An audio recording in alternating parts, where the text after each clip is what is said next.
What's up everybody, my name is Kevin and today I'm going to show you how to make a blueberry smoothie.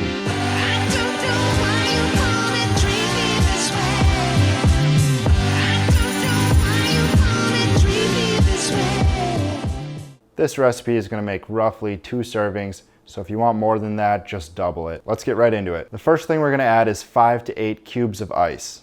Stick that in.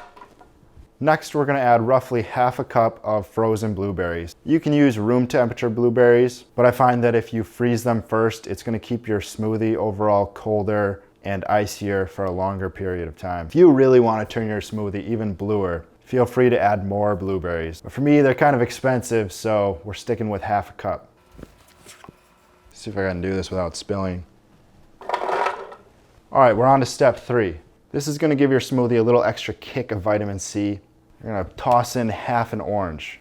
Chop that bad boy in half and throw that thing in there.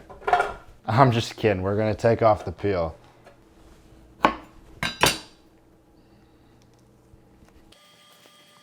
Throw that bad boy in, and we are on step 4. Go inside your fridge, see whatever kind of yogurt you have. Me, today I have strawberry yogurt. Now if you really want a hardcore blueberry smoothie, add some blueberry yogurt. Open that bad boy up, toss it on in there. And let's move on to the next ingredient. This is going to be a secret ingredient that gives your smoothie an extra punch.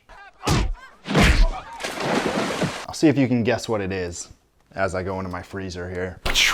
We are adding some vanilla ice cream. Now, if you ever find yourself thinking, man, I wish my smoothie had more calories, fresh vanilla ice cream. Add about 3 scoops. Now, if you guys do want your smoothie to actually be a little bit more healthy, just replace the ice cream with ice. Now, we are finally on to the final ingredient. As you may have guessed, it is orange juice.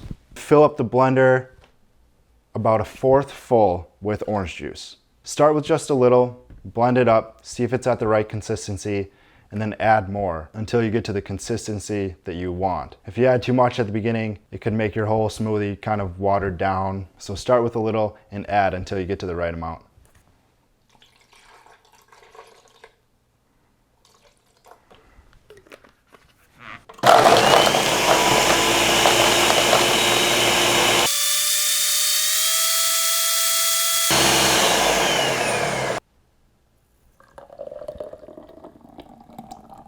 There it is, guys. If that's not a picture of beauty, I don't know what is. Come on back tomorrow. We're going to be making mango smoothies. Let me know in the comments if you guys like this. And until next time, I will see you guys later.